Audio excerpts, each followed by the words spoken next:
Sous les roulements de tambour, la famille royale suédoise entre en scène. D'un hochement de tête solennel, le roi Gustave donne le coup d'envoi. Perché au-dessus de la scène, l'orchestre philharmonique lance l'hymne royal suédois, repris avec ferveur par l'Assemblée. Mais déjà, les voix et les instruments se taisent. Quelques longues secondes de silence, comme une révérence à ceux que le monde attend, les lauréats. Premières notes enjouées d'une symphonie de Mozart, et ils arrivent enfin en queue de pie. En tête du cortège, le Français Alain Aspect. Même s'il esquisse un sourire confiant derrière sa moustache, le picotement de son œil droit et son réajustement de lunettes trahissent une certaine nervosité. Nous sommes à Stockholm, le 10 décembre 2022, date anniversaire de la mort d'Alfred Nobel. Comme chaque année, conformément au testament de l'illustre chimiste, des figures scientifiques éminentes doivent être récompensées pour services rendus à l'humanité. Aujourd'hui, c'est à Alain Aspect, John Clauser et Anton Zeilinger que l'Académie royale a décidé de décerner le prix Nobel de physique. Tous trois s'apprêtent à recevoir leurs médailles et leurs diplômes du roi de Suède en personne. Assis dans son fauteuil de velours rouge, Alain Aspect sait qu'il sera le premier à se lever, à marcher au-devant de la scène et du roi, pour recevoir son prix prestigieux. Pour l'heure, ses mains sont jointes et coincées entre ses genoux, comme pour les empêcher de s'exprimer et de raconter à la fois son exaltation et son trac. Tout à son émotion, il se revoit, 40 ans en arrière, à l'Institut d'optique, dans le département de l'Essonne. C'est là, dans les années 1980, dans cette maison, comme il l'appelle, nichée sur le plateau de Saclay, que tout a commencé et qu'il a pu mener une expérience scientifique en laquelle personne ne croyait. Cette aventure essonnienne lui permet aujourd'hui d'être sacré parmi les personnalités ayant apporté le plus grand bénéfice à l'humanité. Le présentateur demande enfin aux 3 prix Nobel de physique de se lever. Nerveusement, Alain chiffonne, plus que réajuste, les pointes de son veston noir et de son gilet blanc. Il est temps d'aller sceller son destin de chercheur émérite d'une poignée de main cérémonieuse avec le roi. Il y aurait tant de choses à dire, tant de gens à remercier, mais Alfred Nobel en a décidé autrement. En cet instant de grâce, les lauréats doivent rester muets. Ce n'est qu'à la fin du fastueux banquet Nobel qu'Alain Aspect pourra exprimer toute sa gratitude envers ses pairs et la terre d'accueil de ses recherches. Depuis Marie Curie jusqu'à Alain Aspect, l'Essonne a été le point de départ de nombreuses aventures qui ont chacune contribué à l'émergence d'une Silicon Valley à la française. Le plateau de Saclay a forgé le destin scientifique français dans des domaines de recherche primordiaux pour le XXe siècle. Nucléaire, sciences du vivant, aérospatiale ou encore agronomie pour nourrir la France au sortir de la Seconde Guerre mondiale. C'est cette histoire méconnue, portée par un territoire devenu terre d'avenir, que nous vous racontons aujourd'hui. Dans le département de l'Essonne, l'histoire de l'émergence d'un pôle scientifique d'envergure internationale débute dès le milieu du XIXe. À cette époque, la ligne ferroviaire de Sceaux, actuelle branche sud du RER B, permet déjà de relier l'Essonne au cœur du Paris universitaire, des quartiers Saint-Michel et du Luxembourg. C'est là, dans le calme et la verdure de la vallée de l'Yvette, au cœur d'un patrimoine naturel exceptionnel, que des générations de chercheurs de renom vont venir puiser leur inspiration. Pour preuve, en montant vers la gare de Lozère-sur-Yvette, au numéro 68 de la rue du Moulin, se dresse encore la robuste meulière investie à la fin du XIXe par Henri Poincaré, illustre mathématicien et physicien français.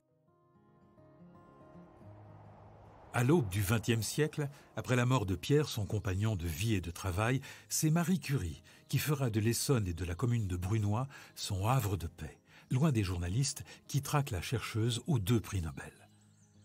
L'histoire d'amour de la famille Curie avec l'Essonne continuera avec Irène Curie, fille de Marie, et son époux Frédéric Joliot.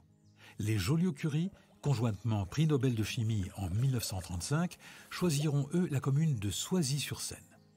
Mais pour le couple, l'Essonne est beaucoup plus qu'un paisible lieu de villégiature. Visionnaire, il rêve le plateau de Saclay comme terre d'avenir de la recherche française.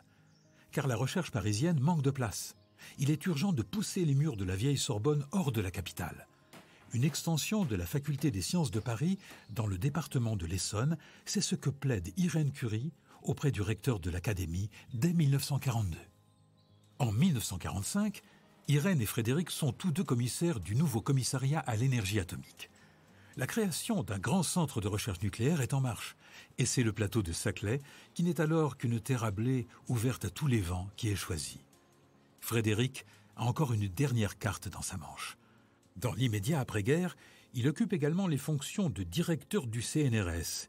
Il impulse alors la création du campus du CNRS à Gives-sur-Yvette et d'un centre pluridisciplinaire de génétique, aujourd'hui considéré comme le berceau de la recherche génétique en France.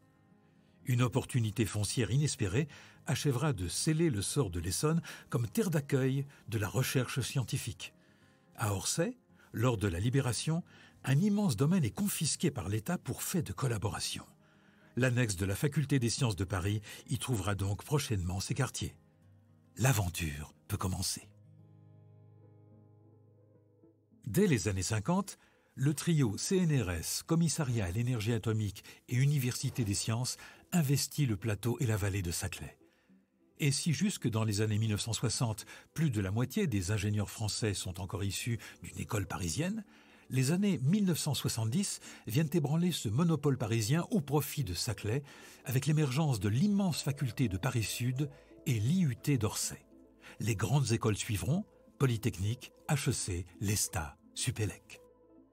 Avec les années 2000, c'est un véritable plan d'aménagement du plateau de Saclay qui se dessine.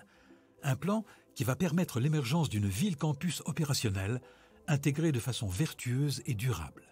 Les défis à relever sont à la hauteur des enjeux. Tout d'abord, unir l'ensemble des acteurs du plateau pour créer une université herculéenne, capable de tutoyer les premières places du prestigieux classement de Shanghai. Un projet qui pouvait sembler fou, mais qui rassemble très vite Centrale Supélec, l'ENS Cachan, l'ENSAE, l'Institut Mines Télécom ou encore AgroParisTech. Le 1er janvier 2020 signe l'acte de naissance officiel de l'Université Paris-Saclay. Et comme d'aucuns l'avaient sinon prévu, du moins espéré, elle intègre directement la 14e place du classement de Shanghai. En tant que premier pôle d'Europe continentale, le plateau de Saclay est alors qualifié de Silicon Valley à la française.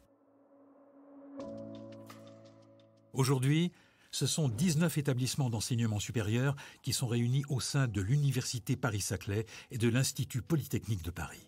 Ici, plus de 300 laboratoires publics et privés, 65 000 étudiants et 15 000 chercheurs réinventent le monde chaque jour. En 2023, les pelleteuses et les grues n'ont pas encore tout à fait fini d'ébranler les terres de l'Essonne, tant le projet est immense. Mais la vie est là, dense et palpable. Michel Desvignes, paysagiste de renom, a imaginé le plateau comme un archipel. Des rues piétonnes et commerçantes commencent à relier des îles, pôles de recherche. Des lieux de loisirs et de sociabilité, ainsi que des complexes sportifs émergent çà et là. Et le plateau vibre au rythme des multiples associations étudiantes et des événements culturels et festifs de plus en plus fréquents. La première partie du projet, le pôle académique et économique, est achevée. Reste à ancrer cette ville-campus durablement et de façon vertueuse dans le territoire. Car plus qu'un campus, c'est un territoire d'innovation durable et agréable à vivre pour tous qu'il s'agit de déployer.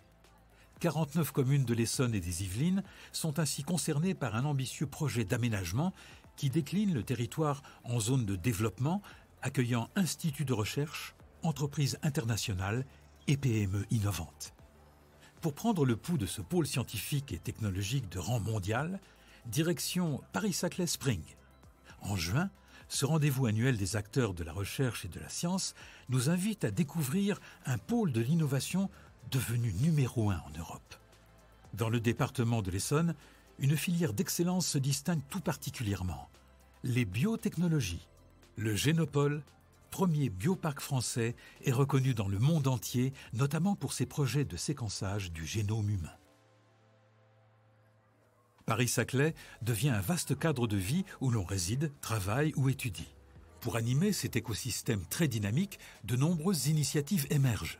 Ce sont par exemple les maisons de l'Essonne, regroupement de services de proximité, ou encore l'initiative Manger local qui met en lumière les fermes du territoire. Ainsi, Paris-Saclay semblerait presque s'autosuffire. Mais il ne faudrait pas oublier son ambition de devenir un territoire stratégique du Grand Paris. Les mobilités du futur visent à rapprocher encore la capitale, avec notamment la ligne 18 du métro du Grand Paris qui devrait accueillir ses premiers voyageurs dès 2026. Au centre de ce plan d'aménagement titanesque, le département de l'Essonne porte un projet de préservation et de mise en valeur de son patrimoine naturel et agricole. Les Essonniens sont convaincus que mieux vivre la ville implique de développer des liens profonds entre zones urbanisées et espaces naturels. Ainsi, outre de très nombreux squares et espaces verts, ou des écoquartiers comme celui de Camille Claudel à Palaiseau, l'Essonne compte une importante zone de protection naturelle, agricole et forestière. Ce poumon vert, de plusieurs milliers d'hectares, est ainsi protégé de l'urbanisation. Entre le monde agricole et l'espace urbain, à mi-chemin entre espace cultivé et espace habité, une lisière agri-urbaine a été créée au nord du département pour des usages partagés entre citadins et agriculteurs. Enfin, l'Essonne abrite et protège un dense maillage de corridors écologiques assurant des connexions vitales entre de multiples réservoirs de biodiversité. Le département de l'Essonne a ainsi su transformer l'essai de la famille Curie. Ce n'est plus simplement le havre de paix de Marie, c'est un territoire qui vibre d'une vitalité à la fois économique, sociale et culturelle. À l'instar du rêve d'Irène et Frédéric, le plateau de Saclay est devenu un exceptionnel incubateur de talents et d'innovation. Demain, il ambitionne de polariser plus de 25% de la recherche française. Le territoire tout entier a su concilier la préservation d'un cadre de vie remarquable et le développement d'un écosystème académique, industriel et socio-économique, porteur pour la France et le monde.